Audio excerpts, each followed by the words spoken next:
கர்த்தருடைய பரிசுத்த நாமத்துக்கு ஸ்தோத்திரம் உண்டாவதாக.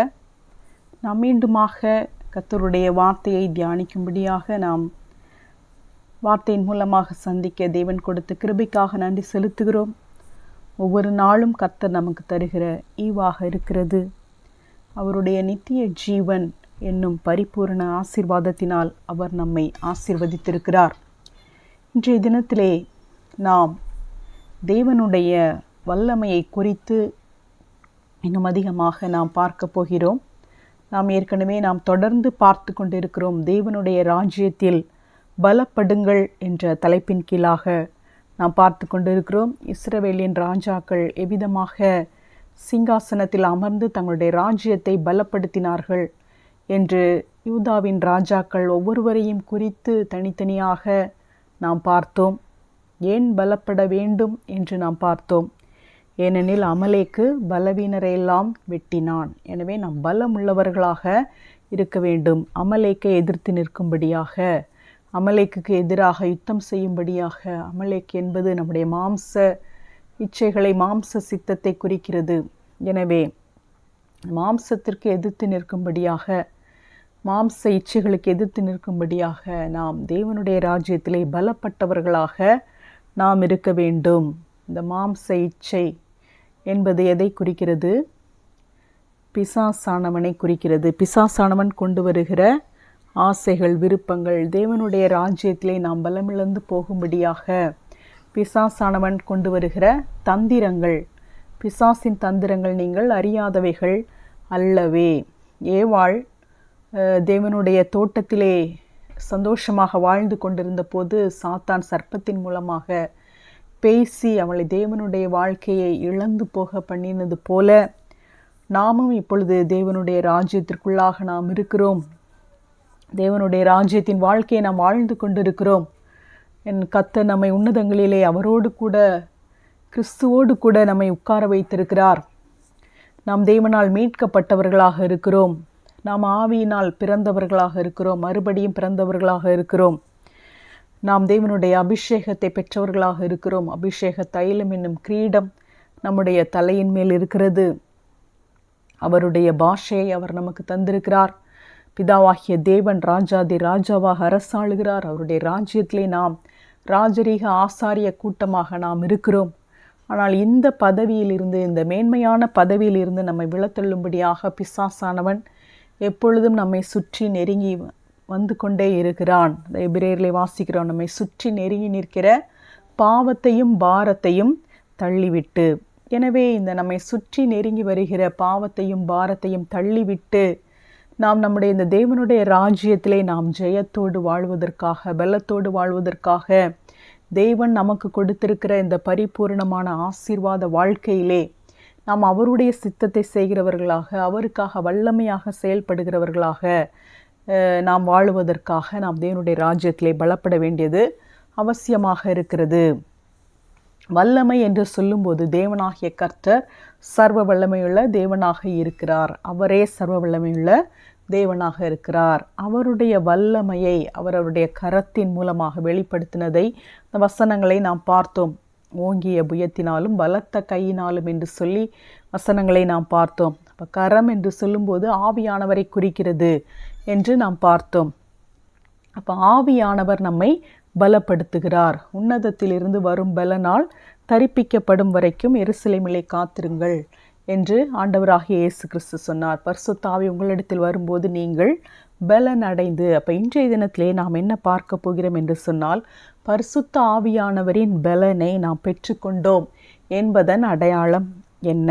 அநேக அடையாளங்கள் இருக்கிறது. இன்றைய தினத்திலே ஒரு அடையாளத்தை நாம் பார்க்க போகிறோம். பரிசுத்த ஆவியானவரால் நாம் பலன் அடைந்தோம் என்பதன் அடையாளம். ஒரு அடையாளத்தை இன்றைய தினத்திலே நாம் பார்க்க போகிறோம். கர்த்தருக்கு சித்தமானால் தொடர்ந்து மற்ற அடையாளங்களையும் கூட பார்ப்பதற்கு கர்த்தர் நமக்கு உதவி செய்வார். தேவனுடைய ராஜ்யத்திலே அவருடைய வசனத்தை வாசிப்பதும் அவருடைய வார்த்தையை கேட்பதும் நமக்கு கிடைத்த மிக பெரிய ஆசீர்வாதமாக இருக்கிறது. இன்றைய தினத்திலே ரோமர் 15:13 நாம் வாசிக்கும்போது, பரிசுத்த ஆவியின் பலத்தினாலே உங்களுக்கு நம்பிக்கை பெருகும்படிக்கு நம்பிக்கையின் தேவன் விசுவாசத்தினால் உண்டாகும் எல்லாவித சந்தோஷத்தினாலும் சமாதானத்தினாலும் உங்களை நிரப்புவாராக. இப்போ பரிசுத்தாவியின் பலம், நாம் இதைத்தான் நாம் பார்த்து கொண்டிருந்தோம். பரிசுத்தாவியானவரினால் நமக்கு பலம் கிடைக்கிறது, வல்லமை கிடைக்கிறது என்று. அதைத்தான் இங்கு பவுலும் எழுதுகிறார். பரிசுத்த ஆவியின் பலத்தினாலே உங்களுக்கு நம்பிக்கை பெருகும்படிக்கு நம்பிக்கையின் தேவன் விசுவாசத்தினால் உண்டாகும் எல்லாவித சந்தோஷத்தினாலும் சமாதானத்தினாலும் உங்களை நிரப்புவாராக. அப்போ பலத்தினாலே நம்பிக்கை பெருகுகிறது. அந்த நம்பிக்கை பெறுகிறது என்று சொல்லும்போது தேவனை நம்பிக்கையின் தேவன், அவர் விசுவாசத்தினால் உண்டாகும் எல்லாவித சந்தோஷத்தினாலும் சமாதானத்தினாலும் உங்களை நிரப்புவாராக. அப்போ பரிசுத்த ஆவியானவரின் பலம் நமக்கு கிடைத்திருக்கிறது என்பதன் ஒரு அடையாளம் என்னவென்றால் நாம் சந்தோஷத்தினாலும் சமாதானத்தினாலும் நிரப்பப்பட்டவர்களாக இருக்கிறோம். எனவே இன்றைய தினத்திலே நாம் தேவ சமாதானம், பரிசுத்த ஆவியினால் உண்டாகும் சந்தோஷம், தேவன் நமக்கு தருகிற சந்தோஷம், தேவன் நம்மை சந்தோஷத்தினால் நிரப்புகிறார் என்ற தலைப்பிலே நாம் இன்றைய தினத்திலே நாம் தியானிக்க போகிறோம். கர்த்தர் நம்மை ஆசீர்வதிப்பாராக. இந்த உலகத்திலே ஜனங்கள் சந்தோஷத்தை தேடி அலைகிறார்கள். பணம் இருந்தாலும், பதவி இருந்தாலும், புகழ் இருந்தாலும் உண்மையான சந்தோஷம் இல்லாதவர்களாக அநேக ஜனங்கள் இருக்கிறார்கள். புகழின் உச்சத்திலே இருக்கிறவர்கள் திடீரென்று தற்கொலை செய்து மரித்து போவதை நாம் பார்க்கிறோம். அப்போ அவர்களுக்கு சந்தோஷம் இல்லை, அவருடைய வாழ்க்கையிலே ஒரு நிறைவு இல்லை, சமாதானம் இல்லை. ஆனால் பரிசுத்த ஆவியினால் பலப்படுத்தப்படுகிற நாம் தேவனுடைய சந்தோஷத்தினாலும் சமாதானத்தினாலும் நிரப்பப்பட்டவர்களாக இருக்கிறோம். இந்த உலகத்திலே நாம் பொதுவாக நாம் என்ன நினைக்கிறோம்? நம்ம சாப்பிடுவதற்கு ஆகாரம் இருக்க வேண்டும், நாம் இருக்க வீடு வேண்டும், நமக்கு ஆஸ்தி வேண்டும், கார் அப்படி போன்ற வாகனங்கள் இருக்க வேண்டும், பிள்ளைகள் நன்றாக படிக்க வேண்டும், நல்ல சுகம், உடல் சுகபலன் ஆரோக்கியம் இருக்க வேண்டும், நல்ல வேலை, பதவி, அந்தஸ்து இதெல்லாம் இருக்க வேண்டும் என்று நாம் நினைக்கிறோம். ஆனால் இந்த சந்தோஷத்தை நாம் சந்தோஷமாக நான் இருக்க வேண்டும் என்று சொல்லி அதை ஒரு பேசிக் நீடாக நாம் வைப்பதில்லை. அநேக தருணங்கள் நம்முடைய வாழ்க்கையிலே அநேக தருணங்கள் சந்தோஷம் இல்லாத தருணங்களாக கழிந்தவைகளாக இருக்கிறது. நம்முடைய வாழ்க்கையை நாம் திரும்பி பார்க்கும்போது சந்தோஷமாக இருந்த தருணங்களை விட துக்கமாக இருந்த தருணங்கள், அல்லது சந்தோஷமும் துக்கமும் இல்லாமல் சாதாரணமாக ஒரு ஃபீலிங்கும் ஒரு உணர்வும் இல்லாத தருணங்கள் நம்முடைய வாழ்க்கையை ஆக்கிரமித்திருக்கிறது. ஆனால் தேவனுடைய ராஜ்யத்திலே சர்வ வல்லமையுள்ள தேவனுடைய பிள்ளைகளாக இருக்கிற நாம் அவருடைய சந்தோஷத்தினாலும் சமாதானத்தினாலும் நாம் நிரப்பப்படுகிறோம். நாம் இதை அறிந்து கொள்ளாமல் இருக்கிறபடினாலே இந்த வசனத்தை நான் வாசித்த போது ஒரு மெசேஜ், யூடியூப் மெசேஜ் கொடுத்துட்டு இருக்கும்போது தான் இந்த வசனத்தை வாசிக்கும்போது சந்தோஷத்தினாலும் சமாதானத்தினாலும் நிரப்புவார் என்ற வார்த்தை என்னுடைய உள்ளத்தை தொட்டது. கர்த்தர் நம்மை அவரை விசுவாசிக்கும் போது சந்தோஷத்தினாலும் சமாதானத்தினாலும் நிரப்புகிறார் என்று சொல்லி ஒரு வார்த்தையை மாத்திரம் அங்கு அந்த மெசேஜில் நான் சொல்லியிருந்தேன். அதற்கு பின்பாக கர்த்தர் இந்த சந்தோஷத்தை குறித்து அவர் என்னோடு கூட பேசினார். எனவே நான் அந்த சந்தோஷத்தை குறித்து நான் தியானித்து அந்த வசனங்களை நான் தியானித்தேன். எனவே நான் நினைக்கிறேன் என்னைப் போலவே அநேகர் இந்த சந்தோஷத்தை குறித்து அதிகமாக தியானிக்காதவர்களாகத்தான் இருக்கிறார்கள் என்று சொல்லி. எனவே இன்றைய தினத்திலே நாம் தேவனுடைய சந்தோஷத்தை குறித்து நாம் பார்க்க போகிறோம். ரோமர் 14:17 தேவனுடைய ராஜ்யம் புசிப்பும் குடிப்பும் அல்ல, அது நீதியும் சமாதானமும் பரிசுத்த ஆவியினால் உண்டாகும் சந்தோஷமுமாய் இருக்கிறது. அப்போ நம் தேவனுடைய ராஜ்யம், கிங்டம், அதை குறித்து தான் நாம் பேசிக்காக நாம் பார்த்து கொண்டிருக்கிறோம். அப்போ தேவனுடைய ராஜ்யம் என்பது அது நீங்கள் மாமிசம் புசிக்கலாம், மாமிசம் புசிக்கக்கூடாது, இல்லை என்றால் மாமிசத்திலே ஆட்டு கறியை சாப்பிடலாம், அந்த பன்றி கறியை சாப்பிடக்கூடாது, முயல் கறியை சாப்பிடக்கூடாது என்று சொல்லி அப்படிப்பட்ட புசிப்பும் குடிப்பும் அதை பற்றிய காரியம் அல்ல. அது நீதியும் சமாதானமும் பரிசுத்த ஆவியினால் உண்டாகும் சந்தோஷமுமாய் இருக்கிறது. அப்போ பரிசுத்த ஆவியானவர் என்று நாம் சொல்லும்போது நமக்கு என்ன ஞாபகம் வருகிறது? பரிசுத்த ஆவியானவர் என்று சொன்னாலே நமக்கு என்ன ஞாபகம் வருகிறது? ஒரு புறா ஞாபகம் வரும். எல்லாருக்குமே பரிசுத்த ஆவின்னு சொன்னோடனே முத ஞாபகம் வர்றது என்னது? ஒரு புறா தான். பரிசுத்த ஆவியானவர் புறாவை போல இருக்கிறார் என்று சொல்லி. அப்போ ஆவியானவர் என்று சொன்னால் அவர் அசைவாடுவார், அவர் வல்லமை உள்ளவர் என்று சொல்லி டுனாமிஸ், அதை அதை பற்றி நாம் கேள்விப்பட்டிருக்கிறோம். பரிசுத்த ஆவி என்று சொன்னாலே அந்நிய பாஷை, இப்படிப்பட்ட காரியங்கள், அற்புதங்கள், அடையாளங்கள். அதற்கு கூட நம்ம இயேசுவை தான் அற்புதங்கள், அடையாளங்கள் என்று சொல்லி இயேசுவை தான் நாம் முன்னிறுத்துகிறோம். அப்போ பரிசுத்த ஆவி என்று சொல்லும்போது இந்த சந்தோஷம் என்பது நமக்கு முன்பாக வருகிறதா? அதை நாம் இந்த நாளிலே நாம் சிந்தித்து பார்க்க வேண்டும். ஆனால் இந்த தேவனுடைய ராஜ்யம் என்பது பரிசுத்த ஆவியினால் உண்டாகும் சந்தோஷமுமாய் இருக்கிறது. அப்போ பரிசுத்த ஆவியானவர் நமக்குள்ளாக வரும்போது அவர் நமக்கு சந்தோஷத்தை தருகிறார். அப்போ நம்ம இயேசு சொன்னார், ஒருவன் ஜலத்தினாலும் ஆவியினாலும் மறுபடியும் பிறக்க வேண்டும். அப்போ ஆவியினால் பிறத்தல் என்பது பரிசுத்த ஆவியானவரை பெற்றுக்கொள்வது. யோவான் ஸ்நானகன் சொன்னார், எனக்கு பின் ஒருவர் வருகிறார், அவர் பரிசுத்த ஆவியினால் அக்னியினால் உங்களுக்கு ஞான ஸ்நானம் கொடுப்பார் என்று சொல்லி.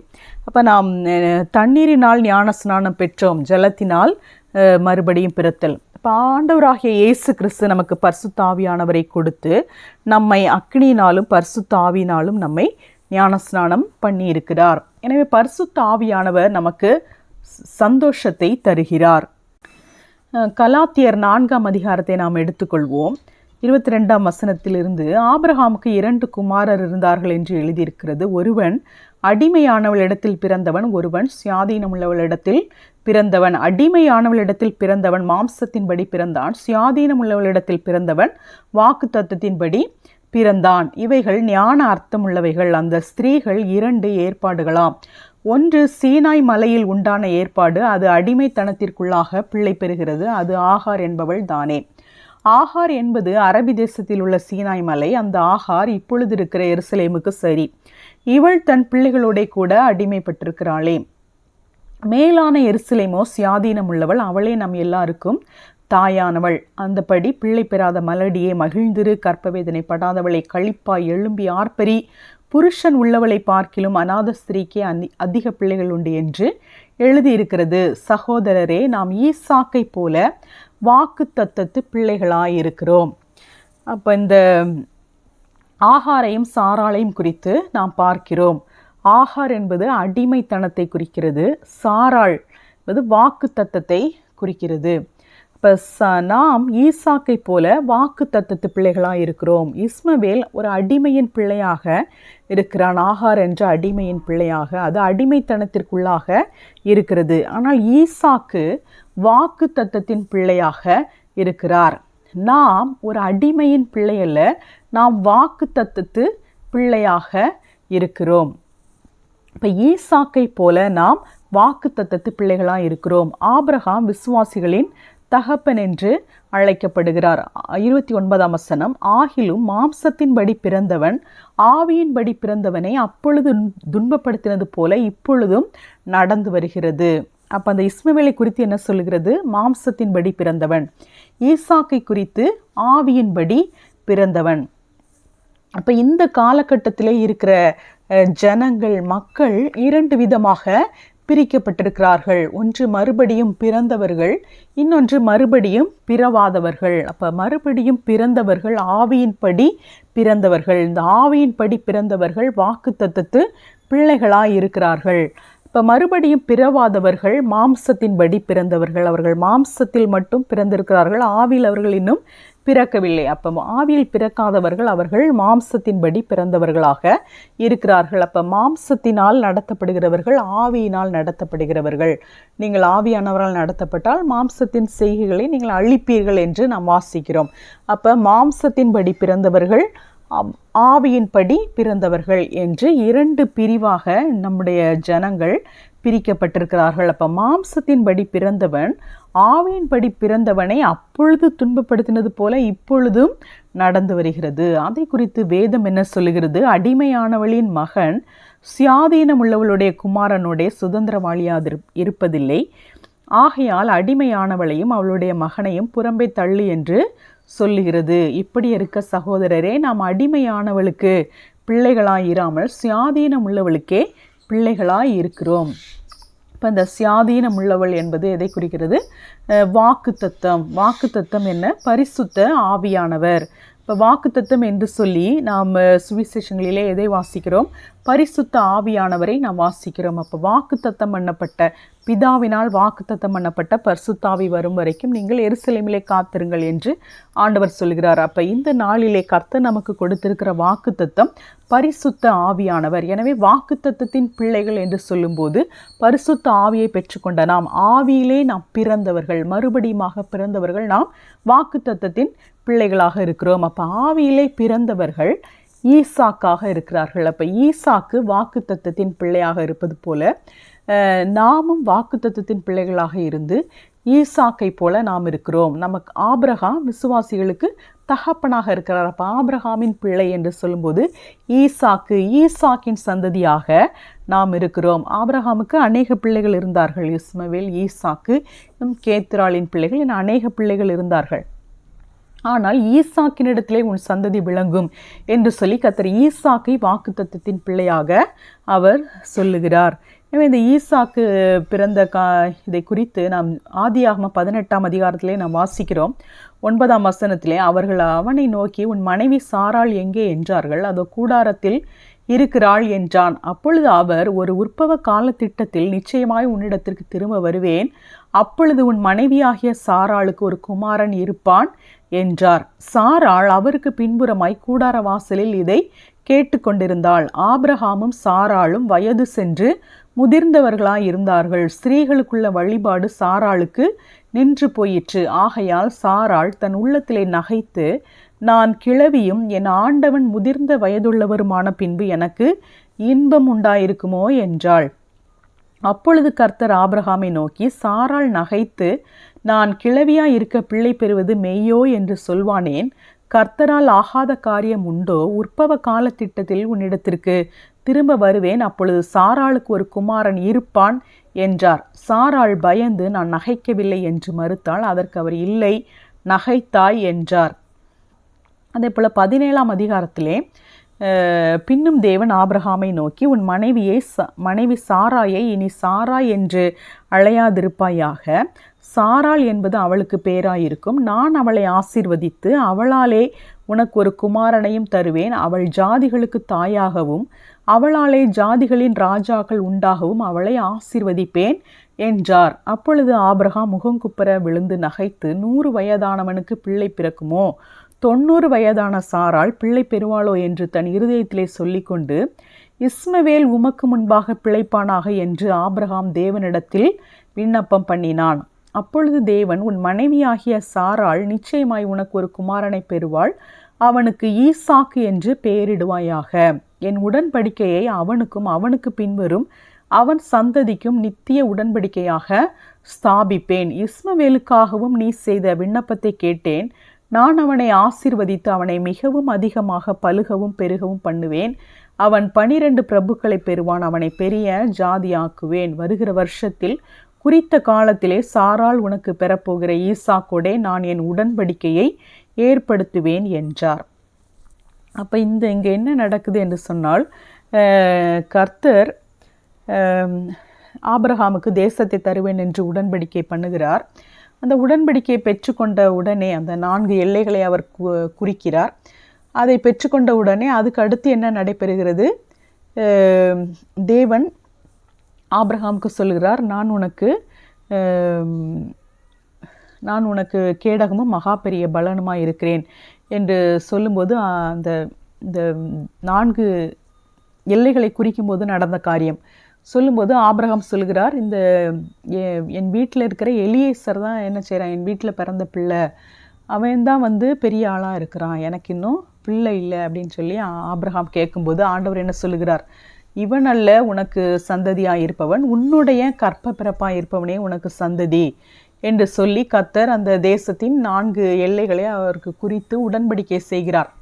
அப்போ அதுக்கப்புறமா இந்த ஆபிரகாமும் சாராளும் என்ன செய்கிறாங்க, அவங்க பேர் இன்னும் மாற்றப்படவில்லை, ஆபிராம் சாராய் என்று தான் இருக்கிறார்கள். அப்பொழுது உன் கற்ப பிறப்பு என்று தான் ஆண்டவர் சொல்லியிருக்கிறார். இப்போ தேசத்தை நம்ம வாங்கியாச்சு, அப்போ நம்ம சாராளோட பிள்ளை அப்படின்னு ஆண்டவர் சொல்லலை, உனக்கு ஒரு பிள்ளை அப்படி தான் சொல்லியிருக்காருன்னு சொல்லி அவங்க ஆகாரின் மூலமாக இஸ்மவேலை பெற்றுக்கொள்கிறார்கள். அப்போ இந்த சாராய் தான் என்ன பண்ணாங்க, ஊர் என்கிற கல்தேர் தேசத்திலிருந்து இந்த ஆபிரகாம் கூட வந்தவங்க, அவங்க தேவனை விசுவாசித்து அங்கிருந்து வந்தவங்க, எவ்வளவு அவங்க கஷ்டமான பாதையில் சென்றார்கள் என்று நம்ம பார்த்துருக்குறோம். எத்தனையோ தடவை அவங்கள நிறைய பேர் கடத்திட்டு போயிடுவாங்க. அப்போ ஆபிரகாமே சொல்லுவார், நீ என்னை என் உயிரை காப்பாற்றுறதுக்காக நீ என்னை மனைவின்னு நீ சொல்லக்கூடாது, உன்னை சகோதரின்னு தான் நீ சொல்லணும், உன் நிமித்தமாக என்னை கொன்றுவாங்க அப்படி சொல்லி. அப்போ இந்த சாராய் ஆபிரகாம் கூட வந்தபடினால அவங்க எவ்வளவோ கஷ்டங்களை அவங்க அனுபவித்தாங்க. ஆபிரகாம் விசுவாசித்து வந்தது போல இந்த சாராயும் விசுவாசித்து ஆபிரகாம் கூடவே அவங்களுக்கும் உயிருக்கு உத்தரவாதம் இல்லை.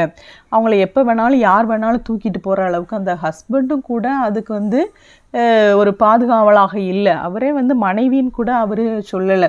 அப்போ அப்படிப்பட்ட சூழ்நிலையில் இந்த சாராய் கர்த்தரை நம்பி அந்த விசுவாச பயணத்திலே அவங்க இருக்கிறாங்க. அவங்களுடைய சந்ததிக்கு தேவன் இந்த தேசத்தை தரப்போகிறார் என்று சொல்லி அந்த விசுவாச பயணத்தில் இருக்கும்போது நாட்கள் சென்று போனபடினாலே இந்த தேசத்தை குறித்த வாக்குத்தத்தை பெற்ற போது அவர்கள் தன்னுடைய தியாகங்களை எல்லாம் விட்டு கொடுப்பதற்கு, அதெல்லாம் ஒன்றுமில்லை என்று சொல்லி விட்டு கொடுப்பதற்கு அந்த சாராய் ஆயத்தமாக இருந்த போதிலும், ஆயத்தமாக இருந்து ஆகார் மூலமாக இன்னொரு குமாரனை அவர்கள் பெற்றுக்கொண்ட போதிலும் கர்த்தர் இந்த சாராயின் விசுவாச பயணத்தை, இந்த சாராய் செய்த தியாகங்களை, சாராயின் வாழ்க்கையை மறந்து போவதற்கு அவர் கர்த்தர் அல்ல. அவர் எல்லாவற்றையும் அவர் ஞாபகம் வைக்கிறவர். அவர்களுடைய பாடுகள் எல்லாவற்றையும் அவர் அறிந்திருக்கிறவர். அது எல்லாவற்றிற்கும் அவர் பிரதிபலன் கொடுக்க உண்மையுள்ளவராக இருந்தபடினாலே இந்த ஆகார் மூலமாக இஸ்மவேல் பிறந்தபோது 86 வயது ஆபிரகாமுக்கு. அப்புறம் 99 வயசில் ஆண்டவர் திரும்பமாக சொல்லுகிறார், உனக்கு ஒரு குமாரனை தருவேன், சாராய் மூலமாக உனக்கு ஒரு குமாரனை தருவேன் என்று சொல்லும்போது ஆபிரகாம் என்ன செய்கிறாராம், நகைக்கிறாராம். அவரே நகைச்சிட்டு, இனிமே எங்கள் சாராய்க்கு பிள்ளை பிறக்க போகுதுன்னு சொல்லி, இஸ்மவேல் உமக்கு முன்பாக பிழைப்பானாக, இந்த இஸ்மவேலை காப்பாற்றுங்க ஆண்டவரே, அவனை பெரிய ஆளாக்குங்க, சாராயை விட்டு தள்ளுங்க அப்படின்னு சொல்லி ஆபிரகாம் என்ன செய்கிறாரு, நகைக்கிறார். ஆண்டவர் சாராய் மூலமாக குழந்தை தருவேன் என்று சொல்லும்போது அப்போ ஆண்டவர் என்ன சொல்கிறாரு, கண்டிப்பாக சாராய் மூலமாக உனக்கு ஒரு குழந்தையை தருவேன் என்று சொல்லி அதை தான் நம்ம பார்த்தோம். அப்பொழுது தேவன், உன் மனைவியாகிய சாராள் நிச்சயமாய் உனக்கு ஒரு குமாரனை பெறுவாள், அவனுக்கு ஈசாக்கு என்று பெயரிடுவாயாக, என் உடன்படிக்கையை அவனுக்கும் அவனுக்கு பின்வரும் அவன் சந்ததிக்கும் நித்திய உடன்படிக்கையாக ஸ்தாபிப்பேன். அப்போ இஸ்மவேலுக்காக நீ செய்த விண்ணப்பத்தை கேட்ட, அப்போ இஸ்மவேல் பிழைப்பானாக என்று ஆபிரகாம் ஜெபித்தபடினாலே, நீ ப்ரேயர் பண்ணனால இஸ்மவேலை நான் ஆசீர்வதித்து அவனையும் மிகவும் அதிகமாக பழுகவும் பெருகவும் பண்ணுவேன், அவனுக்கு 12 பிரபுக்கள் பெறுவான் என்று சொல்லி கர்த்தர் அவனுக்கு ஆசீர்வாதத்தை கொடுக்கிறார். ஆனால் நீ சாராயை அற்பமாக நீ நினைக்க வேண்டாம். அவங்க விசுவாசத்தினால ஊர் என்கிற தேசத்திலிருந்து உன்னோடு கூட அவர்கள் பிரயாணப்பட்டு வந்ததையும் அவர்கள் செய்த தியாகங்களையும், அவர்கள் எவ்விதமாக உயிருக்கு பயந்து வாழ்ந்தாலும் ஒரு முறை கூட அவர்கள் மீண்டுமாக தன்னுடைய தேசத்திற்கு அவர்கள் திரும்பி போகாமல் எவ்விதமாக அந்த விசுவாச பயணத்திலே அவர்கள் தொடர்ந்து நிலைத்து இருந்தார்களோ அதை நான் அங்கீகரிக்கிறேன், அதை நான் அற்பமாக நான் தள்ளுவதில்லை என்று சொல்லி தேவன், உன் மனைவியாகிய சாராள் நிச்சயமாய் உனக்கு ஒரு குமாரனை பெறுவாள், அவனுக்கு ஈசாக்கு என்று பெயரிடுவாயாக, என் உடன்படிக்கையை அவனுக்கும் அவனுக்கு பின்வரும் அவன் சந்ததிக்கும் நித்திய உடன்படிக்கையாக ஸ்தாபிப்பேன் என்று சொல்லி அந்த உடன்படிக்கையை கர்த்தர் ஈசாக்கின் சந்ததியோடு கூட அங்கு செய்கிறார். அது சாராளுக்கு பிறக்கிற ஈசாக்கோடு கூட. அந்த ஈசாக்கு தான் வாக்குத்தத்தத்தின் பிள்ளையாக இருக்கிறான். அப்போ அந்த விசுவாசம் உள்ள சாராளுக்கு பிறந்த பிள்ளை, வாக்குத்தத்தத்தின் பிள்ளை ஈசாக்காக இருக்கிறான். அந்த ஈசாக்கு என்ற பெயரை கர்த்தர் வைக்கிறார். உனக்கு ஒரு குமாரன் பிறப்பான், அவனுக்கு ஈசாக்கு என்று பெயரிடுவாயாக. அப்போ அதே போல் திரும்பமாக அந்த சாராள்கிட்ட சொல்லும்போது அந்த சாராளே என்ன சொல்கிறாங்க, நகைத்து இனிமே எனக்கு இன்பம் உண்டாயிருக்குமோ அப்படின்னு அவங்க சொல்கிறாங்க. அதை சொல்லும்போது அவங்களும் என்ன செய்கிறாங்க, நகைக்கிறாங்க.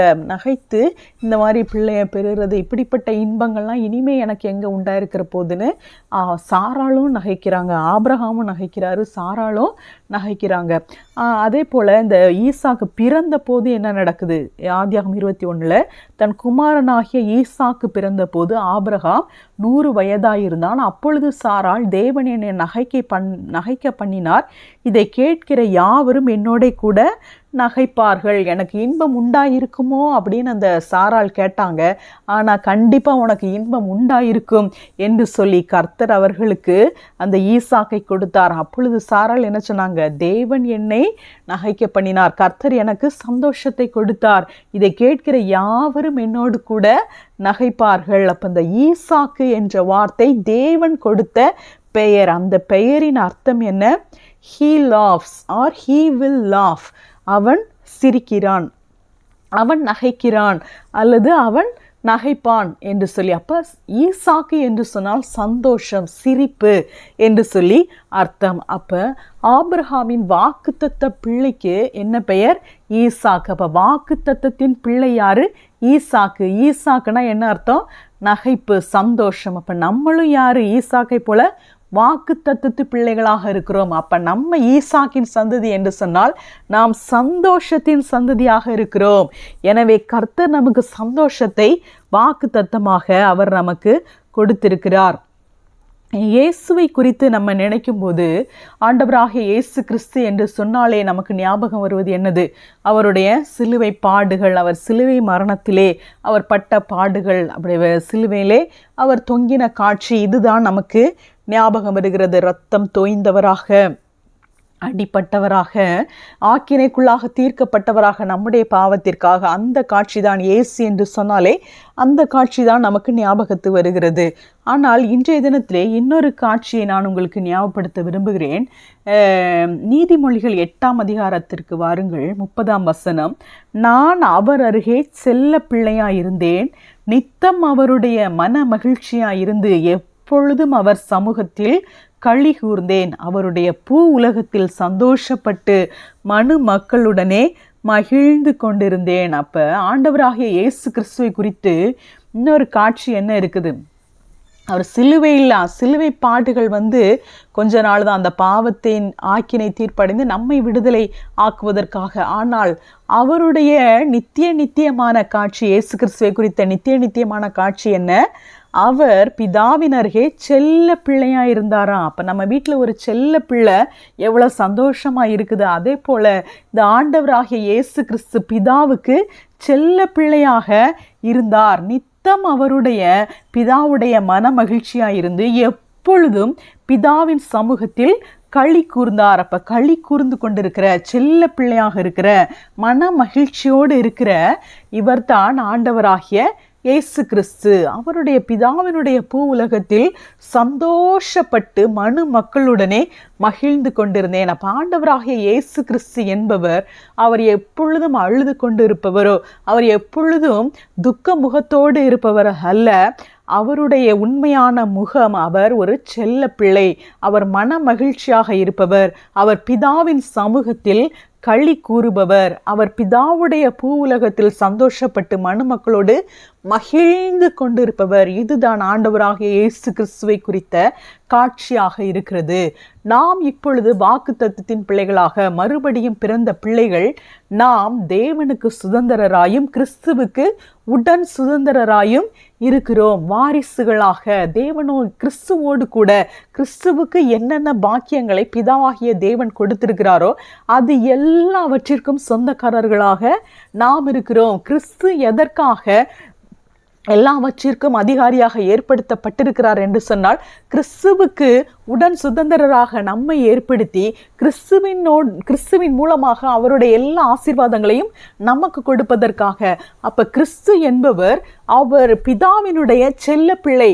நாம் கிறிஸ்துவனுடைய உடன் சுதந்திரராக இருக்கிறபடினாலே நாமும் பிதாவினுடைய செல்ல பிள்ளையாக இருக்கிறோம். ஆண்டவராகிய இயேசு கிறிஸ்துவுக்கு என்னென்ன பாக்கியங்கள், என்னென்ன ஆசீர்வாதங்கள், என்னென்ன அதிகாரங்கள் கொடுக்கப்பட்டிருக்கிறதோ எல்லாவற்றையும் பிதாவாகிய தேவன் கிறிஸ்துவுக்குள் நமக்கும் கொடுத்திருக்கிறார். அது எல்லாவற்றிற்கும் நாம் உடன் சுதந்திரராக இருக்கிறபடினாலே பிதாவுக்கு செல்ல பிள்ளையாக இருப்பதற்கும் நித்தம் பிதாவுடைய மன மகிழ்ச்சியாக இருப்பதற்கு, பிதாவுடைய சமூகத்தில் களி கூறுவதற்கு, பிதாவுடைய பூ உலகத்தில் சந்தோஷப்பட்டு மனுமக்களுடனே மகிழ்ந்து கொண்டிருப்பதற்கு கிறிஸ்துவோடு கூட நாம் உடன் சுதந்திரராக நாம் இருக்கிறோம். எனவே நாம் தேவனுடைய சந்தோஷத்திற்கு நாம் பாத்திரவான்களாக நாம் இருக்கிறோம்.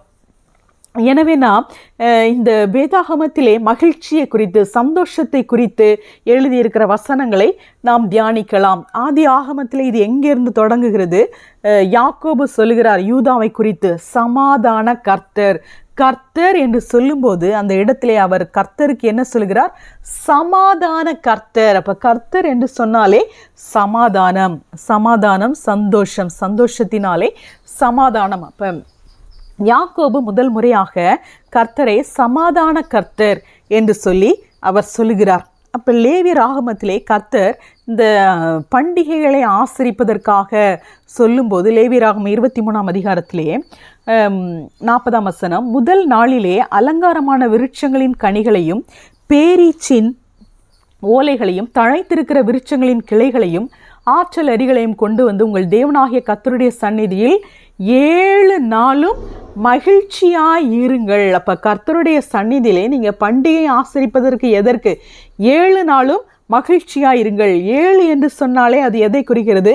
பரிபூரணத்தை குறிக்கிறது. அப்ப முழுவதுமாக உங்களுடைய வாழ்க்கை முழுவதுமாக நீங்கள் மகிழ்ச்சியாக இருங்கள். உங்கள் தேவனாகிய கர்த்தருடைய சந்நிதியிலே உங்கள் வாழ்நாள் முழுவதும் மகிழ்ந்திருங்கள் என்பதுதான் இதன் அடையாளமாக இருக்கிறது. இது உங்கள் தலைமுறை தோறும் செல்ல வேண்டிய நித்திய கட்டளை. இதை 7ஆம் மாதத்தில் அதை ஆசரிக்க வேண்டும் என்று சொல்லி 7 நாளும் மகிழ்ச்சியாயிருங்கள். அப்போ நம்மள என்ன செய்யணும்? ஆண்டவர் வாரத்தில் 7 நாளை தந்திருக்கார். 7 நாளும் நம்ம என்ன செய்யணும்? மகிழ்ச்சியாக இருக்கணும் தேவனுடைய சமூகத்தில். அதே போல் உபாகமம் 28:47 நம்ம வாசிக்கிறோம், சகலமும் பரிபூரணமாக இருக்கையில் நீ மன மகிழ்ச்சியோடும் களிப்போடும் உன் தேவனாகிய கர்த்தரை சேவியாமற் போனது நிமித்தம். இப்போ இந்த இஸ்ரவேல் ஜனங்களுக்கு அந்த மோசே கட்டளை கொடுக்கும்போது கானான் தேசத்திலே அவர்கள் போவதற்கு முன்பாக மோசே அவர்கள் சொல்கிறார், என்ன சொல்கிறார்?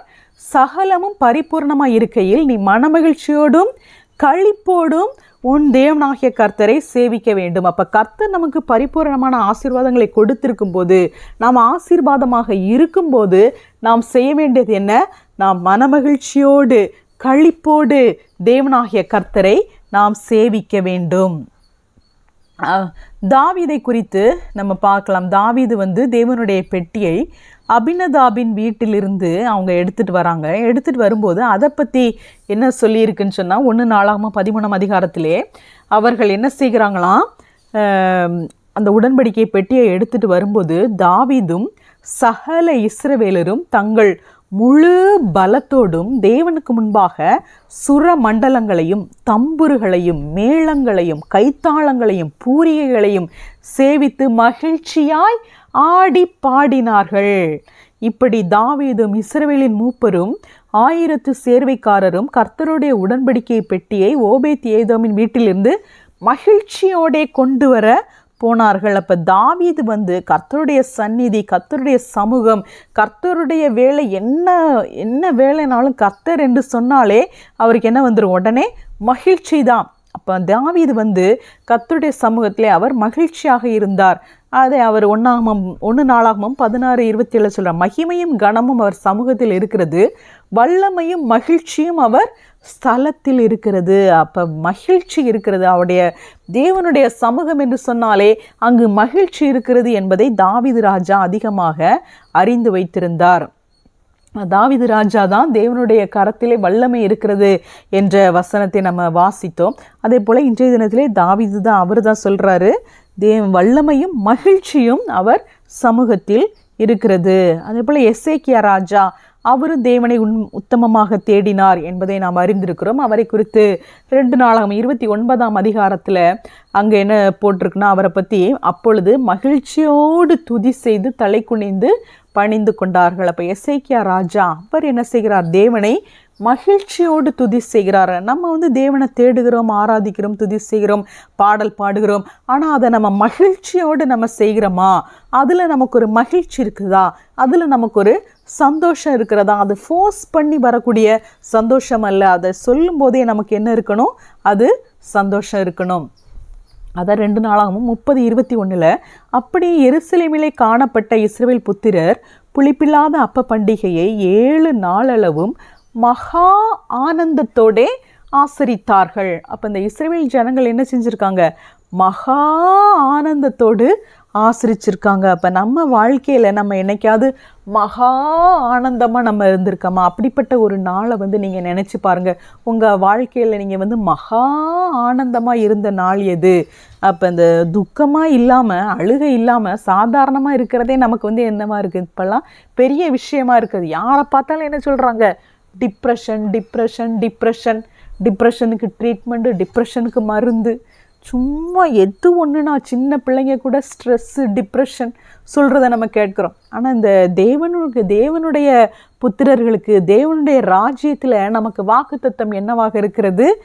மகா ஆனந்தம். வெறும் ஆனந்தம் கிடையாது, மகா ஆனந்தம். அப்போ தேவனை நம்மை மகா ஆனந்தத்தோடு அவருடைய பண்டிகையை நாம் ஆசரிக்க வேண்டும், அவரை நாம் துதிக்க வேண்டும். அதான் 7 நாளும் ஆனந்தத்தோடே ஆசரித்தார்கள். எஸ்ரா 6 நம்ம பார்த்தோன்னா அதுலேயும் பார்த்திங்கன்னா புளிப்பில்லாத அப்ப பண்டிகை 7 நாளாக சந்தோஷத்தோடே ஆசரித்தார்கள். கர்த்தர் அவர்களை மகிழ்ச்சியாக்கி அவர்கள் கைகளை இஸ்ரவேலின் தேவன் என்னும் தேவனுடைய ஆலயத்தின் வேலையிலே பலப்படுத்தத்தக்கதாய் அசீரியருடைய ராஜாவின் இருதயத்தை அவர்கள் பட்சத்தில் சார்ந்திருக்க பண்ணினார். அப்போ இவங்க புளிப்பில்லாத அப்ப பண்டிகையை சந்தோஷத்தோடு ஆசரிக்கிறாங்க. அவங்க சந்தோஷமாக ஆசரிக்கும் போது கர்த்தர் என்ன செய்கிறாரு? கர்த்தர் அவங்கள மகிழ்ச்சியாக்கி அவர்கள் கைகளை தேவனுடைய ஆலயத்தின் வேலையிலே பலப்படுத்தத்தக்கதாய் அசீரிய ராஜாவின் இருதயத்தை அவர்கள் பட்சத்தில் சார்ந்திருக்க பண்ணினார். அப்போ அந்த ராஜாவை, அசீரிய ராஜாவை இவங்க செய்கிற வேலைக்கு அவர் எல்லாம் பண்ணுற மாதிரி கர்த்தர் அசீரிய ராஜாவை இவங்க பக்கமாக சார்ந்திருக்க பண்ணினார். இப்போ இவங்க செஞ்சது என்னது? புளிப்பில்லாத அப்ப பண்டிகையை சந்தோஷமாக அவங்க ஆசரித்தாங்க. அப்போ நம்ம கர்த்தரை சந்தோஷமாக நம்ம ஆராதிக்கும் போது அவர் நமக்கு தேவையான எல்லா காரியங்களையும் அவர் நமக்கு செய்கிறார். தான் நெகேமியா 8:10 பின்னும் அவன் அவர்களை நோக்கி, நீங்கள் போய் கொழுமையானதை புசித்து மதுரமானதை குடித்து ஒன்றும் இல்லாதவர்களுக்கு பங்குகளை அனுப்புங்கள். இந்த நாள் நம்முடைய ஆண்டவருக்கு பரிசுத்தமான நாள், விசாரப்பட வேண்டாம், கர்த்தருக்குள் மகிழ்ச்சியாக இருப்பதே உங்களுடைய பலன் என்றான். அப்போ அந்த நெகேமியா இஸ்ரவேல் ஜனங்களுக்கு அவர் என்ன சொல்லுகிறார்? இந்த நாள் பரிசுத்தமான நாள். பரிசுத்தமான நாள்னு சொன்னால் நீங்கள் கவலைப்படாதீங்க, விசாரப்படாதீங்க. பரிசுத்தமான நாளில் நீங்கள் என்ன செய்யுங்க? கொழுமையானதை புசித்து மதுரமானதை குடித்து ஒன்றுமில்லாதவர்களுக்கு பங்குகளை அனுப்பி கர்த்தருக்குள் மகிழ்ச்சியாக இருப்பதே உங்களுடைய பலன். அப்போ நம்முடைய பலன் எதில் இருக்கிறது? கர்த்தருக்குள் மகிழ்ச்சியாக இருப்பதிலே நம்முடைய பலன் இருக்கிறது. அப்போ தேவனுடைய ராஜ்யத்திலே பலப்பட வேண்டும் என்று நான் பார்த்தோம். அப்போ நம்முடைய பலன் எதில் இருக்கிறது? கர்த்தருக்குள் மகிழ்ச்சியாக இருப்பதே நம்முடைய பலனாக இருக்கிறது. நெகேமியா 12:43 அந்நாளிலே மிகுதியான பலிகளை செலுத்தி தேவன் தங்களுக்கு மகா சந்தோஷத்தை உண்டாக்கினதினால் மகிழ்ச்சியாக இருந்தார்கள். ஸ்திரீகளும் பிள்ளைகளும் கூட களி கூர்ந்தார்கள். எருசலேமின் களிப்பு தூரத்திலே கேட்கப்பட்டது. அப்போ அந்த பாபிலோன் அடிமைத்தனத்திலிருந்து வந்தவர்கள் அவர்கள் அந்த எருசலேமின் அலங்கங்களை கட்டுகிறார்கள், ஆலயத்தை கட்டுகிறார்கள். அந்த நாளிலே அவங்க என்ன செய்கிறாங்க? மிகுதியான பலிகளை செலுத்தி தேவன் தங்களுக்கு எதை உண்டாக்கினாராம்? அவர்களுக்கு தேவன் எதை உண்டாக்கினார்? மகா சந்தோஷத்தை உண்டாக்கினார். அப்போ தேவன் நம்முடைய வாழ்க்கையிலே மகா சந்தோஷத்தை உண்டாக்குவதற்கு அவர் ஆயத்தமாக இருக்கிறார். அப்போ அவரை நாம் விசுவாசிக்கும் போது விசுவாசத்தினால் உண்டாகும் எல்லாவித சந்தோஷத்தினாலும் சமாதானத்தினாலும் அவர் நம்மை நிரப்புவார். ஸ்திரீகளும் பிள்ளைகளும் கூட களி கூர்ந்தார்கள். எருசலேமின் களிப்பு தூரத்திலே கேட்கப்பட்டது. இந்த பாபிலோனிலிருந்து வந்த ஜனங்களுக்கு கர்த்தர் மகா சந்தோஷத்தை கொடுத்தார். அவர்கள் அந்த பாபிலோனிலே அந்த வாழ்க்கையில் அவர்கள் இருந்திருக்கக்கூடும். ஆனால் அவர்கள் தேவனுக்காக விசுவாசத்தோடு கூட அவர்கள் திரும்பமாக வந்தபோது தேவனுடைய ஆலயத்தை கட்ட வேண்டும், மதிலை கட்ட வேண்டும் என்று சொல்லி, இந்த எருசலேமை கட்ட வேண்டும் என்று சொல்லி அவர்கள் தேவனுடைய ராஜ்யத்திற்காக அவர்கள் வந்தபோது அவர்களுக்கு தேவன் மகா சந்தோஷத்தை உண்டாக்கினார். அவர்கள் மகிழ்ச்சியாக இருந்தார்கள், அவர்கள் களி கூர்ந்தார்கள். அவருடைய களிப்பு தூரத்திலே கேட்கிற அளவுக்கு அந்த அளவுக்கு அவர்கள் மகா சந்தோஷமாய் களி கூர்ந்தார்கள் என்று நாம் வாசிக்கிறோம். அப்போ தேவனை விசுவாசித்து அவருடைய ராஜ்யத்திலே பிரவேசிக்கிற நமக்கு, தேவனுடைய ராஜ்யத்தின் வாழ்க்கையை வாழ்கிற நமக்கு கர்த்தர் மகா சந்தோஷத்தை நமக்கு வாக்குத்தத்தமாக வைத்திருக்கிறார். அதே போல எஸ்தர்லையும் கூட நம்ம பார்க்கிறோம், இவ்விதமாய் யூதருக்கு வெளிச்சமும் மகிழ்ச்சியும் களிப்பும் கனமும் உண்டாயிற்று. அந்த ஆமான் என்பவன் யூதர்களை அழிப்பதற்காக எவ்விதமாக திட்டமிட்டான் என்பதை நாம் அறிந்திருக்கிறோம். ஆனால் அதை கர்த்தர் அவர்களுக்கு வெளிச்சமும் மகிழ்ச்சியும் களிப்பும் கனமுமாக மாற்றினதை நாம் பார்க்கிறோம். எனவே அவர்கள் வருஷந்தோறும் ஆதார் மாதத்தின் 14ஆம் 15ஆம் தேதிகளை யூதர் தங்கள் பகைஞருக்கு நீங்களாகி இளைப்பாறுதல் அடைந்த நாட்களாகவும், அவர்கள் சஞ்சலம் சந்தோஷமாகவும், அவர்கள் துக்கம் மகிழ்ச்சியாகவும் மாறின மாதமாக ஆசரித்தார்கள். அப்போ வருஷந்தோறும் ஆதார் மாதத்தை எப்படி ஆசரிக்கிறாங்க? இளைப்பாறுதல் அடைந்த நாளாக, சந்தோஷம் அடைந்த, சஞ்சலமானது எப்படி மாறி இருக்கிறது? சந்தோஷமாக மாறி இருக்கிறது. துக்கம் மகிழ்ச்சியாக மாறின மாதம் என்று சொல்லி அவர்கள் ஆசரிக்கிறதை நாம் பார்க்கிறோம். யோபை குறித்து, யோபும் கூட அவருடைய, யோபுன்னு சொன்னாலே நமக்கு என்ன, அவருக்கு ரொம்ப கஷ்டம், அதுதான் நமக்கு தெரியும். ஆனால் யோபை பற்றி நம்ம பார்க்கலான்னு சொன்னால் 5ஆம் அதிகாரத்திலே, உம்முடைய கூடாரம் சமாதானத்தோடு இருக்க காண்பீர், உம்முடைய வாசஸ்தலத்தை விசாரிக்கும்போது குறைவை காண மாட்டீர். யோபு 22 சர்வ வல்லவர் மேல் மன மகிழ்ச்சியாய் இருந்து தேவனுக்கு நேராக உம்முடைய முகத்தை ஏறெடுப்பீர். இது எலிப்பாஸ் சொல்லுகிறார். 27 அவன் சர்வ வல்லவர் மேல் மனமகிழ்ச்சியாக இருப்பானோ, அவன் எப்பொழுதும் தேவனை தொழுது கொண்டிருப்பானோ. அப்போ இந்த எதிரி எப்படி நம்மளை பார்த்துட்ருக்கான்? நம்ம சொன்னோம், உலகம் 2ஆக பிரிஞ்சு இருக்குது. என்னது? மாம்சத்தின்படி பிறந்தவன், ஆவியின்படி பிறந்தவன். அப்போ மாம்சத்தின்படி பிறந்தவன் ஆவியின்படி பிறந்தவனை அப்பொழுது துன்பப்படுத்தினது போல இப்பொழுதும் நடந்து கொண்டிருக்கிறது. அப்போ அந்த மாம்சத்திலே வாழ்கிறவர்கள், இந்த ஆவியிலே வாழ்கிறவர்களை குறித்து அவங்க என்ன பார்ப்பாங்க? இவன் எப்பவும் சர்வ வல்லவர் மேலே மனமகிழ்ச்சியாக இருப்பானா? அவன் எப்பொழுதும் தேவனை தொழுது கொண்டிருப்பானா? அப்போ தேவனை தொழுது கொள்ளுகிறவன் என்ன செய்வான்? அவங்களுக்கே தெரியுது இவன் தேவனை தொழுது கொள்கிறான் என்று சொன்னால் இவன் சர்வ வல்லவர் மேல் மன மகிழ்ச்சியாக இருப்பான் என்று சொல்லி அவங்களுக்கு தெரியுது. அப்போ அது நமக்கு தெரிய வேண்டியது அவசியமாக இருக்கிறது. அப்போ ஆவியிலே பிறந்த நமக்கு மன மகிழ்ச்சி என்பது வாக்குத்தத்தமாக இருக்கிறது. எனவே நாம் சர்வ வல்லவரில் நாம் எப்பொழுதும் மன மகிழ்ச்சியாக இருக்க வேண்டும். இப்போ இனிமேல் சங்கீதத்திலே இந்த மகிழ்ச்சியை குறித்து சொல்லப்பட்டிருக்கிற வசனங்களை நம்ம பார்க்கலாம். சங்கீதம் 2 நம்ம பார்க்குறோம், ஜாதிகள் கொந்தளித்து ஜனங்கள் விருதா காரியத்தை சிந்திப்பானேன். அப்போ இந்த ஜாதிகள், இந்த பூமியின் ராஜாக்கள்லாம் என்ன செய்கிறாங்க? அவங்க தேவனுக்கு விரோதமாக வரும்போது பரலோகத்தில் வீற்றிருக்கிறவர் நகைப்பார். அப்போ ஆண்டவருக்கு விரோதமாக யார் வந்தாலும் ஆண்டவர் உடனே கோவப்படுறதில்ல. ஆண்டவர் உடனே என்ன செய்கிறாராம்? நகைக்கிறாராம். ஏன்னா ஆண்டவர் தான் பிதாவாகிய தேவன், அவர் தான் சர்வ வல்லமையுள்ள தேவன், அவர் தான் ஜீவனுள்ள தேவன், அவர் கையில் தான் எல்லா அதிகாரமும் இருக்கிறது. எல்லாவற்றையும் உண்டாக்கினவர் அவர் தான். உண்டாக்கப்பட்டிருக்கிறவைகள், காணப்படுகிறவைகள் எல்லாமே யாரால் உண்டாக்கப்பட்டிருக்கிறது? தேவனால தான் உண்டாக்கப்பட்டிருக்குது. அப்போ உண்டாக்கப்பட்டிருக்கிறவைகள் அவருக்கு விரோதமாக வரும்போது அவருக்கு என்ன கோபம் வரப்போகுது? அவர் என்ன செய்வார்? நகைக்க தான் அவர் செய்வார். அப்போ அவருக்கு எதிராக வருகிறவர்களை பார்த்து பரலோகத்தில் வீற்றிருக்கிறவர் நகைப்பார். 5:11 உம்மை நம்புகிறவர்கள் யாவரும் சந்தோஷித்து எந்நாளும் கெம்பீரிப்பார்களாக, நீர் அவர்களை காப்பாற்றுவீர், உம்முடைய நாமத்தை நேசிக்கிறவர்கள் உம்மில் களி கூறுவார்களாக. அப்போ இந்த சங்கீதத்தில் உள்ள வசனத்தெல்லாம் நான் வாசிக்கும் போது உங்களுக்கு தெரியும். அப்போ தாவீது எந்த அளவுக்கு அவர் சந்தோஷத்தை குறித்து சொல்லியிருக்கிறார் என்று சொல்லி. இப்போ தாவீதோட உடன்படிக்கையை பற்றி நமக்கு தெரியும். எனது நித்திய ராஜாங்கம், உன் வீட்டை கட்டுவேன் என்று சொல்லி நித்திய ராஜாங்கத்தை கர்த்தர் அவருக்கு உடன்படிக்கையாக கொடுத்தார்.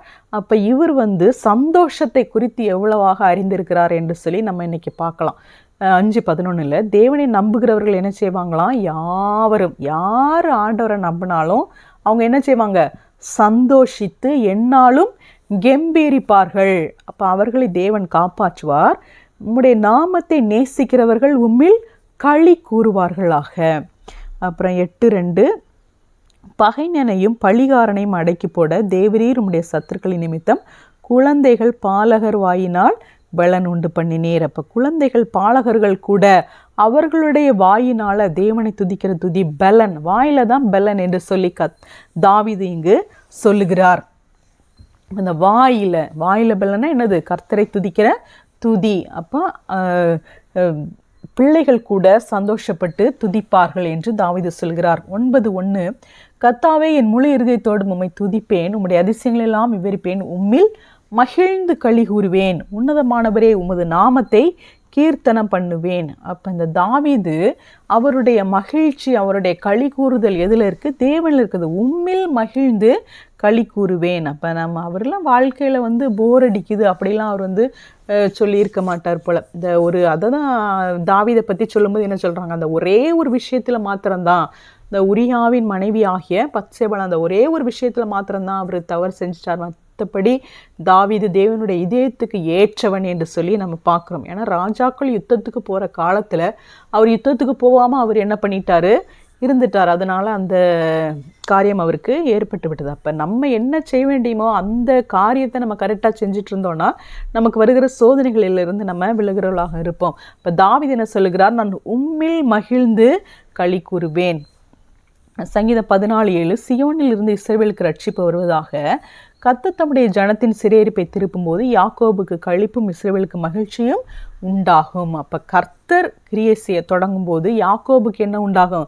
களிப்பு உண்டாகும், இஸ்ரவேலுக்கு மகிழ்ச்சி உண்டாகும். 16:11 கர்த்தரை எப்பொழுதும் எனக்கு முன்பாக வைத்திருக்கிறேன், அவரின் வலது பார்சத்தில் இருக்கிறபடியால் நான் அசைக்கப்படுவதில்லை. ஆகையால் என் இருதயம் பூரித்தது, என் மகிமை களி கூர்ந்தது, என் மாம்சமும் நம்பிக்கையோடே தங்கியிருக்கும். ஜீவ மார்க்கத்தை எனக்கு தெரியப்படுத்துவீர், உம்முடைய சமூகத்தில் பரிபூரண ஆனந்தமும் உம்முடைய வலது பார்சத்தில் நித்திய பேரின்பமும் உண்டு. அப்போ இந்த வசனம்லாம் நமக்கு தெரிஞ்ச வசனம் தான். ஆனால் நம்ம வாழ்க்கையில் இப்படி ஒரு பரிபூர்ண ஆனந்தம் நமக்கு கிடைக்கும், ஒரு நித்திய பேரின்பம் நமக்கு கிடைக்கும் அப்படின்னு நம்ம என்னைக்காவது நம்ம நினச்சி பார்க்குறோமா? அப்போது தேவன் ஜீவ மார்க்கத்தை எனக்கு தெரியப்படுத்துவீர். அப்போ ஜீவ மார்க்கத்தை ஆண்டவர் நமக்கு தெரியப்படுத்தியிருக்காரா இல்லையா? நித்திய ஜீவனை கத்த நமக்கு தந்திருக்கிறார். பரிசுத்த ஆவியை நமக்கு தந்து நித்திய ஜீவனை அவர் நமக்கு தந்திருக்கிறார். ஜீவ மார்க்கத்தை நமக்கு தெரியப்படுத்தியிருக்கிறார். அவருடைய சமூகத்தில் என்ன இருக்குது? பரிபூரண ஆனந்தம். ஆனந்தத்தோட எவ்வளோ ஆனந்தம் இருக்க முடியுமோ அது எல்லா ஆனந்தமும் எங்கே தான் இருக்குது? தேவனுடைய சமூகத்தில் தான். பரிபூரண ஆனந்தம், தேவனுடைய வலது பார்சத்தில் நித்திய பேரின்பம். இந்த சாரால் என்ன சொன்னாங்க? எனக்கும் இன்பம் உண்டா இருக்குமோன்னு கேட்டாங்கல்ல. இன்பத்திலேயே பேரின்பம். அந்த பேரின்பம் என்னதான்? நித்திய பேரின்பம், இட்டர்னல். அந்த பேரின்பத்துக்கு முடிவே இல்லையா? அப்போ எந்த சந்தோஷத்தை விடையும் எவ்வளோ மேக்சிமம் சந்தோஷம் இருக்குமோ அந்த எல்லா சந்தோஷமும் எங்கே தான் இருக்குது? தேவனுடைய சமூகத்தில் தான் இருக்குது. சங்கீதம் 19:5 சூரியன் கூட அது என்ன செய்தான்? தன் பாதையில் ஓட மகிழ்ச்சியாக இருக்கிறதா. அந்த சூரியன் எப்படி மகிழ்ச்சியாக இருக்குதுன்னா, மணவரையிலிருந்து புறப்படுகிற மணவாளனை போல் இருந்து பராக்கிரமசாலியை போல் தன் பாதையில் ஓட மகிழ்ச்சியாக இருக்கிறது. ஒரு ஆண் கல்யாணம் பண்ணுறன்னா அந்த கல்யாணம் பண்ணுற அன்னைக்கு தான் அவர் அவ்வளோ சந்தோஷமாக இருப்பார், அடுத்த நாள்லேருந்து தொடங்கிடும் போல். ஆனால் அந்த சூரியன் எப்படி மகிழ்ச்சியாக இருக்குமா? கல்யாணம் பண்ணதுக்கு போகிற மணவாளன், மணவரையிலிருந்து புறப்படுகிற மணவாளனை போல பராக்கிரமசாலியை போல் தன் பாதையில் ஓட மகிழ்ச்சியாக இருக்கிறது. அப்போ இந்த சூரியன் டெய்லி தான் வேலை செய்யுது. ஆனால் டெய்லியும் அது எப்படி வேலை செய்தான்? தன்னுடைய பாதையில் ஓட மகிழ்ச்சியாக, புதுசாக கல்யாணம் பண்ணுற அந்த புது மாப்பிள்ளை மாதிரியே அது டெய்லி மகிழ்ச்சியாக இருக்குது. அப்போ சூரியன்ட்டேருந்து நம்ம படிச்சுக்கணும். சூரியன் எப்படி 6 மணிக்கு எழும்பி திரும்ப சாயங்காலம் வர அது எப்படி வேலை செய்யுதோ அது எப்படி வேலை செய்தான் பாருங்கள். புதுசாக கல்யாணம் பண்ண போகிற புது மாப்பிள்ளை மாதிரி சந்தோஷமாக அதோட வேலையை அது செய்தான். அப்போ நம்மளுக்கும் டெய்லி இதே மாதிரி தான் ஆண்டவர் வேலையை தந்திருக்கார். பகலில் வேலை செய்யணும், ராத்திரி ரெஸ்ட் எடுக்கணும். அப்படி அப்போ நம்முடைய வேலையை நம்ம இந்த சூரியனை பார்த்து புது மாப்பிள்ளை எப்படி சந்தோஷமாக இருக்காரோ அதை மாதிரி நம்மளும் என்ன செய்யணுமா? சந்தோஷமாக நம்முடைய வேலையை நாம் செய்ய வேண்டும். சங்கீதம் 21:1 கர்த்தாவே, உம்முடைய வல்லமையிலே ராஜா மகிழ்ச்சியாக இருக்கிறார், உம்முடைய ரட்சிப்பிலே எவ்வளவாய் களி கூறுகிறார், அவரை நித்திய ஆசீர்வாதங்கள் உள்ளவர் ஆக்குகிறீர், அவரை உம்முடைய சமூகத்தின் மகிழ்ச்சியினால் பூரிப்பாக்குகிறீர். இந்த சங்கீதம் முழுவதுமாக நீங்கள் வாசித்து பார்த்தீங்க என்று சொன்னால் சந்தோஷத்தை குறித்து நீங்கள் வாசிக்க முடியும். அதே போல் கடைசி வசனத்தில் கர்த்தாவே உம்முடைய பலத்திலே நீர் எழுந்தருளும், அப்பொழுது உம்முடைய வல்லமையை பாடி கீர்த்தனம் பண்ணுவோம். அவருடைய வல்லமையை பாடி நாம் கீர்த்தனை பண்ண வேண்டும். 27:6 இப்பொழுது என் தலை என்னை சுற்றிலும் இருக்கிற என் சத்துருக்களுக்கு மேலாக உயர்த்தப்படும், அதிநிமித்தம் அவருடைய கூடாரத்திலே நான் ஆனந்த பலிகளை இட்டு கர்த்தரை பாடி அவரை கீர்த்தனை பண்ணுவேன். ஒரு விசுவாசமாக அவர் அறிக்கை பண்ணுகிறார். விசுவாச அறிக்கை. தாவீது என்ன சொல்றார்? என் தலை என்னை சுற்றிலும் இருக்கிற என் சத்துருக்களுக்கு மேலாக உயர்த்தப்படும். ஏற்கனவே உயர்த்தப்பட்ட விஷயத்தை குறித்து அவர் பேசவில்லை. அவர் விசுவாச அறிக்கை சொல்லுகிறார். என் தலை என்னை சுற்றிலும் இருக்கிற என் சத்துருக்களுக்கு மேலாக உயர்த்தப்படும், அதிநிமித்தம் அவருடைய கூடாரத்திலே நான் ஆனந்த பலிகளை இட்டு கர்த்தரை பாடி அவரை கீர்த்தனம் பண்ணுவேன். அப்போ இப்படி ஒரு மனுஷன் சொல்கிறாருன்னு சொன்னால் ஆண்டவர் அவரை கைவிடவே மாட்டார். அவருக்கு என்ன பிரச்சனை வந்தாலும் அதை தீர்க்கிறதுக்கு ஆளாக ஆண்டவர் எப்போவுமே எல்லாருக்குமே ஆண்டவர் ரெடியாக தான் இருக்கார். ஆனால் இப்படிலாம் சொன்னால் ஆண்டவர் அவரோட இதை ரொம்ப சந்தோஷமாக அவர் செய்வார். ஐயோ என் பிள்ளை எவ்வளோ சந்தோஷமாக இருக்கான் பாரு, என் தலை என்னை சுற்றிலும் சத்துருக்கள் மேலாக உயர்த்தப்படும், அது நிமித்தம் நான் என்ன செய்வேன், அவருடைய கூடாரத்தில் போய் ஆனந்த பலிகளை இடுவேன், நான் கர்த்தரை பாடி அவரை கீர்த்தனை பண்ணுவேன் என்று சொல்லி அவ்வளோ சந்தோஷமாக இருக்கிற பிள்ளையை பார்க்கும்போது ஆண்டவருக்கே அவ்வளோ சந்தோஷமாக இருக்கும் அவங்களுக்கு வேலை உதவி செய்வதற்கு. அப்போ 28:7 கர்த்தர் என் பலனும் என் கேடகமாக இருக்கிறார், என் இருதயம் அவரை நம்பி இருந்தது, நான் சகாயம் பெற்றேன், ஆகையால் என் இருதயம் களி கூறுகிறது, என் பாட்டினால் அவரை துதிப்பேன். பார்த்தீங்களா, இது நமக்கே புரியுது. அப்போ அவர் என்ன சொல்கிறார்? என் இருதயம் என்ன செய்கிறது? களி கூறுகிறது. எதுக்கா? கர்த்தர் என் பலனாக இருக்கிறார், அவர் என் கேடகமாக இருக்கிறார், அதனால் என் இருதயம் அவரை நம்பி இருந்தது, நான் சகாயம் பெற்றேன். நமக்கு எப்போ சந்தோஷம் வருது? புது நகையை பார்த்தா சந்தோஷம் வருது, புது ட்ரெஸ்ஸை பார்த்தா சந்தோஷம் வருது, அதே போல் நிறைய பணம் வந்தால் சந்தோஷம் வருது. கர்த்தர் என் பலனாக இருக்கிறார், கர்த்தர் என் கேடகமாக இருக்கிறார் அப்படின்னு சொல்லும்போதே நம்ம இருதயம் கலிகுறுதா? அப்போ அப்படிப்பட்டவர்களாக நம்ம மாற வேண்டும். அப்படிப்பட்ட சந்தோஷத்தினால அந்த சந்தோஷத்திற்கு ஒரு உணர்வுள்ளவர்களாக நாம் இருக்க வேண்டும். அப்போ இந்த சந்தோஷம் நமக்கு இருக்குது, ஆனால் அதை நம்ம உணர்ந்து கொள்ளாதபடினால அந்த சந்தோஷம் நமக்கு என்ன செய்யலை, வேலை செய்யலாம். ஆனால் இந்த தாவீதுக்கு கர்த்தர் என் பலன், கர்த்தர் என் கேடகம் அப்படின்னு சொன்ன உடனே அவருடைய இருதயம் என்ன செய்யுது? களி கூறுது. அப்போ அவர் அந்த அளவுக்கு ஆவியில் உணர்வுள்ளவராக இருக்கிறார், அவர் ஆவியில் பலன் அடைந்தவராக இருக்கிறார்.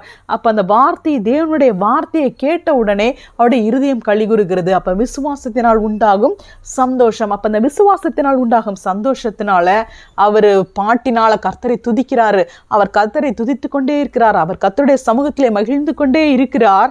கர்த்தர் அவரை இன்னும் அதிகமாக ஆசீர்வதித்து ஆசீர்வதித்து ஆசீர்வதித்து, நான் உன்னை ராஜாவா ஆக்கினேன், இனிமே உன்னை இந்த ராஜாங்கத்திலேருந்து என்னால் தள்ளவே முடியாது, உனக்கு நித்திய ராஜாங்கத்தை நான் தரேன் அப்படின்னு சொல்லி ஆண்டவர் அவ்வளோ பெரிய ஆசீர்வாதத்தை ஆண்டவர் கொடுக்கிறார். கர்த்தர் தமது ஜனத்திற்கு பலன் கொடுப்பார், கர்த்தர் தமது ஜனத்திற்கு சமாதானம் அருளி அவர்களை ஆசீர்வதிப்பார். அப்போ பலன் கொடுப்பார், பலன் கொடுக்கிறார் என்று சொன்னால் என்ன அர்த்தம்? சமாதானம் அருளி அவர்களை ஆசீர்வதிப்பார். அப்போ சமாதானத்தோடு கூடிய பலனை கர்த்தர் கொடுக்கிறார். 30:11 கர்த்தருடைய பரிசுத்தவான்களை அவரை கீர்த்தனம் பண்ணி அவருடைய பரிசுத்தத்தின் நினைவு கூறுதலை கொண்டாடுங்கள். அவருடைய கோபம் ஒரு நிமிஷம், அவருடைய தயவோ நீடிய வாழ்வு. சாயங்காலத்தில் அழுகை தங்கும், விடியற் காலத்திலே களிப்புண்டாகும். அப்போ அழுகை வந்தால் கூட விடியற் காலத்தில் என்ன வருமா? களிப்பு உண்டாகும். 11ஆம் வசனம் என் புலம்பலை ஆனந்த களிப்பாக மாற பண்ணினீர், என் மகிமை அமர்ந்திராமல் உம்மை கீர்த்தனம் பண்ணும்படியாக நீர் என் ரட்டை களைந்து போட்டு மகிழ்ச்சி என்னும் கட்டினால் என்னை இடை கட்டினீர். அப்போ இந்த இடை கட்டி என்பது என்னது? பலப்படுவதை குறிக்கிறது. அப்போ நம்மை பலப்படுத்துகிறது என்னது? கர்த்தர் மகிழ்ச்சி என்னும் கட்டினால் நம்மை இடை கட்டி நம்மை பலப்படுத்துகிறார். கர்த்தருக்குள் மகிழ்ச்சியாக இருப்பதே நம்முடைய பலன். இப்போ சோர்ந்து போகிறவனுக்கு அவர் சத்துவத்தை பெருக பண்ணுகிறார். அப்போ ஒருத்தர் சோர்ந்து போகிறார் என்று சொன்னால் அவருடைய பலன் என்ன செய்கிறது? குறுகி போகிறது. ஆபத்து காலத்தில் நீ சோர்ந்து போவாயானால் உன் பலன் குறுகினது. அப்போ நம்ம சோர்ந்து போகும்போது, நம்ம கவலைப்படும் போது நம்முடைய பலன் என்ன செய்கிறது? குறுகுகிறது. அப்போ நம்முடைய பலன் பெருக வேண்டும் என்று சொன்னால் நாம் என்ன செய்ய வேண்டும்? மகிழ்ச்சியாக இருக்க வேண்டும். எனவே கர்த்தர் நம்மை மகிழ்ச்சி என்னும் கட்டினால் அவர் நம்மை இடை கட்டி நம்மை பலப்படுத்துகிறார். 32:10 துன்மார்க்கனுக்கு அநேக வேதனைகள் உண்டு, கர்த்தரை நம்பியிருக்கிறவனையோ கிருபை சூழ்ந்து கொள்ளும். நீதிமான்களே கர்த்தருக்குள் மகிழ்ந்து களிகூறுங்கள். செம்மையான இருதயம் உள்ளவர்களே நீங்கள் எல்லாரும் ஆனந்த முழக்கமிடுங்கள். அப்போ நீங்கள் சர்ச்சுக்கு வரீங்க, இல்லைனா வீட்டிலேயே நீங்கள் ஜெபிக்கிறீங்க, எப்பொழுதும் ஆண்டவரை தேடுறீங்கன்னா எப்படி நம்ம தேட வேண்டும்? கர்த்தருக்குள் மகிழ்ந்து களிகூற வேண்டும், ஆனந்த முழக்கமிட வேண்டும். நீதிமான்களை கர்த்தருக்குள் களிகூறுங்கள், துதி செய்வது செம்மையானவர்களுக்கு தகும், அவருக்கு புதுப்பாட்டை பாடுங்கள், ஆனந்த சத்தத்தோட வாத்தியங்களை நேர்த்தியாய் வாசியுங்கள். அப்போ இந்த மியூசிஷியன்ஸ்க்கு கூட என்ன சொல்கிறார்? ஆனந்த சத்தமாக வாத்தியங்களை நேர்த்தியாக வாசியுங்க. அவருடைய பரிசுத்த நாமத்தை நான் நம்பியிருக்கிறபடியால் நம்முடைய இருதயம் அவருக்குள் களிகூறும். அப்போ தேவனுடைய நாமத்தை நம்ம நம்பி இருக்கிறோன்னு சொன்னால் நம்முடைய இருதயம் கண்டிப்பாக களிகூறும். இதை நாம் விசுவாசிக்கும் போது கர்த்தர் நமக்கு களிகூறுதலை தருவார். சங்கீதம் 35 என் ஆத்துமா கர்த்தரில் களிகூர்ந்து அவருடைய ரட்சிப்பில் மகிழ்ந்திருக்கும். நம்முடைய ஆத்துமாவை குறித்து அவர் சொல்கிறார். என்னுடைய ஆத்துமா என்ன செய்யும்? களிகூறும், மகிழ்ந்திருக்கும். என் நீதி விளங்க விரும்புகிறவர்கள் கம்பீரித்து மகிழ்ந்து தமது ஊழியக்காரருடைய சுகத்தை விரும்புகிற கர்த்தருக்கு மகிமை உண்டாவதாக என்று சொல்ல கடவர்கள். தேவனுடைய நீதி விளங்க விரும்புகிறவர்கள் என்ன செய்யணுமா? கம்பீரித்து மகிழ வேண்டுமா. சங்கீதம் 36:8 உமது ஆலயத்தில் உள்ள சம்பூர்ணத்தினால் திருப்தி அடைவார்கள், உமது பேரின்ப நதியினால் அவர்கள் தாகத்தை தீர்க்கிறீர். அப்போ பரிசுத்த ஆவியானவரை குறித்து என்ன சொல்லப்பட்டிருக்கிறது? நதி என்று சொன்னாலே அது யாரை குறிக்கிறது? பரிசுத்த ஆவியானவர். அப்போ இங்கே பேரின்ப நதியினால் அவர்கள் தாகத்தை தீர்க்கிறீர். ஆண்டவராக இயேசு கிறிஸ்து சொன்னார், என்னை விசுவாசிக்கிறவன் ஒரு காலம் தாகம் அடைவதில்லை. அப்போ அந்த தாகத்தை கர்த்தர் எப்படி தீர்க்கிறார்? பேரின்ப நதியினால். அப்போ பரிசுத்த ஆவியானவர் யாராக இருக்கிறார்? பேரின்ப நதியாக இருக்கிறார். இந்த உலகத்திலே கிடைக்கக்கூடிய எந்த விதமான இன்பத்திலும் மேலான இன்பம் பேரின்பம் நம்முடைய பரிசுத்த ஆவியானவரின் சந்தோஷம். அவரே பேரின்ப நதியாக இருக்கிறார். அந்த பேரின்ப நதினாலே அவர் நம்முடைய தாகத்தை தீர்க்கிறார், நம்முடைய சமாதான குறைவுகளை அவர் நிறைவாக்குகிறார், நம்முடைய சந்தோஷமாக தாழ்ச்சிகளை அவர் நிறைவாக்கி அவர் நம்மை பேரின்ப நதினாலே நம்முடைய துக்கங்களை அவர் சந்தோஷமாக மாற்றுகிறார்.